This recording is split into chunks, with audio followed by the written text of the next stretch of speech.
Episode 10 of Bleach TYBW Part 3 is finally here, and this episode absolutely blew me away and really made me appreciate Nanao Ise's character a lot more. We got round 2 of Shunsui vs Lille Barro this time with the help of Nanao, as well as some backstory on the Ise family as well as the curse that plagues it. So let's dive in episode 37 of Bleach TYBW Shadows Gone.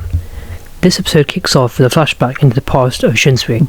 We get to see his relationship with his brother as well as with his brother's wife, who is also the mother of Nanao. Even as a kid, Shunsui was easygoing as he teases his brother for being in love.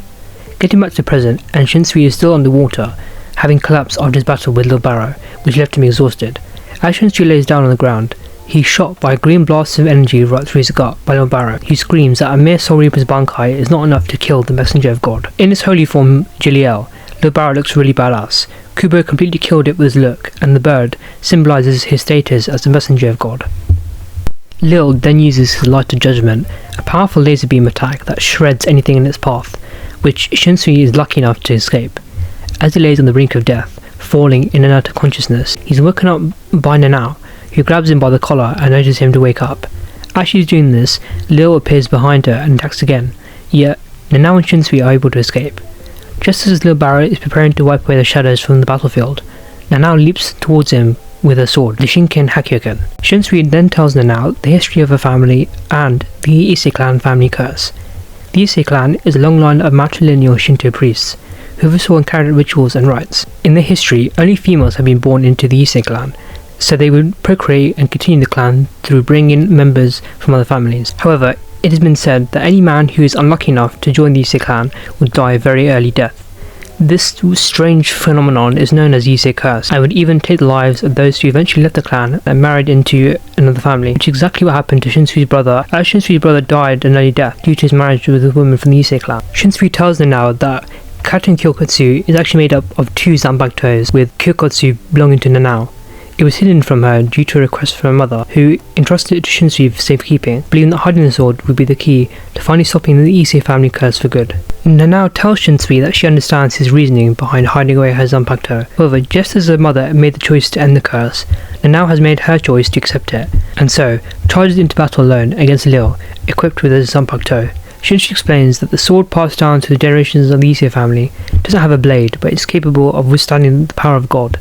It is known as a Shinken Hakyuken. Nanao faces her enemy and charges towards him with a Shinken Hakyuken, which is now reflecting Lille Barro's light. We then get another flashback to when as a child at the Soul Reaper Academy. She notes that she is in Squad 8, which is led by Captain Shunsui. After her parents died, Nanao was taken in by an old couple who were distant relatives of the Ise family and treated her like she was their own child. At the Soul Reaper Academy, Nanao was given an Asuchi but lacked the skill to make it her own. However, despite this, she had a great talent for Kido and was enlisted into Squad 8 with the man who would become her captain. Now in the present, Nanao manages to cut off Lille Barro's hand with her sword, but of course, this is not enough to stop him, as she can only look in horror as Lille charges up his attack, ready to finish her off for good. Shaking with fear, Nanao is unable to raise her sword against such a powerful enemy. That is, until Shunsui appears from behind and reassures her. This moment is important for both Shunsui and Nanao, as Shunsui refuses to take any more personal possessions from dead allies again, reflecting on how him accepting the Shinken Hakyuken from Nanao's mother led to her execution by the Central 46. Then again with his brother's hairpin as he dying from the Ise family curse. Everyone close to him ends up dying and entrusting him with their prized possessions. Nanao herself is in dire straits. She's unable to stand up as her feet have been cut, and she's shaking with fear from such a powerful enemy.